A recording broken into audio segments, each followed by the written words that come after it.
నీకు ఎత్తుకున్నాడు, వానికి దండం పెట్టే పరమాత్ముడు. తండ్రి ఉదాహరణ ఎత్తుకున్నాడు, వాడికి కనిపించకుండా వెంకటరాజుని నువ్వు చూడగలుగుతాడు పెట్టారు. అంత గొప్పవయ్యా తండ్రి, ఇది గుర్తుపెట్టుకోండి. అందుకే ఏ కోణంలో కూడా ఆలోచనలు అన్యాయం చేయకండి, మీ మనస్సుకు అన్యాయం చేసుకోకండి, మీ తల్లిదండ్రులకు కథ అన్యాయం చేయకండి. నా తండ్రి ముఖ్యము, నా తండ్రి గీత, నా తండ్రి ఏదంటే అది అనండి. తండ్రి బాధంత బాధల జరుగుతాడు, లేకపోతే తండ్రి కనపడదు. ఇది గుర్తు. అటువంటి కన్యాదానం జరుగుతుంటే, తండ్రి కన్యాదానం చేస్తుంటే నీళ్లు పోస్తుంటే కన్నీరు కూడా కన్యాదానంలో పడి ధారగా పోతుందట. అష్టవర్ష కన్యా అంటున్నాడు తండ్రి ఏడుస్తుంటా. నేను ఎంతో మంది కన్యాదానం చేస్తుంటే చూస్తుంటా, ఏడుస్తూ ఉంటారు. మా రమేష్ అన్న కూడా కన్యాదానం చేసినప్పుడు ఏడుస్తున్నాడు, పడి ఏడుస్తున్నాడు. అది మొన్న అర్థం. ఎంతో మంది కన్యాదానాలు ఎంతో ఇక్కడ ఉన్న మ్యాక్సిమం నేను చేసిన పెళ్ళినందరూ ఎంతో ఏడుస్తున్నాడు. అంటే కన్యాదానం చేసినప్పుడు బ్రతుకు చేసినప్పుడు ఏడుస్తున్నాడు, కన్నీరు పడి ధారగా పోతున్నాడు కన్యాదానం. దాని కూడా మీరు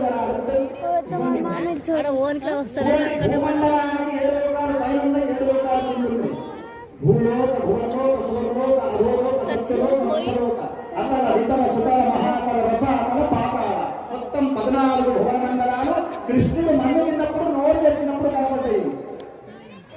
తర్వాత తండ్రికి ఆ పుణ్యం ఉన్నది. ఎట్లా? ఒక్కసారి కన్యాదానం చేస్తే ఈ 14 భువనలోకాలకు 3 ప్రదక్షిణాలు చేసిన పుణ్యం ఒక్క బిడ్డలు దానం చేస్తే వస్తుంది. అందుకే బిడ్డలు కానుండి బిడ్డలు దానం చేయండి. అంతకంటే మంచిగా చెప్పండి. ఏమంటారు? అష్టవర్ష భవేత్కన్యా చెప్పండి మీరిద్దరు. అష్టవర్ష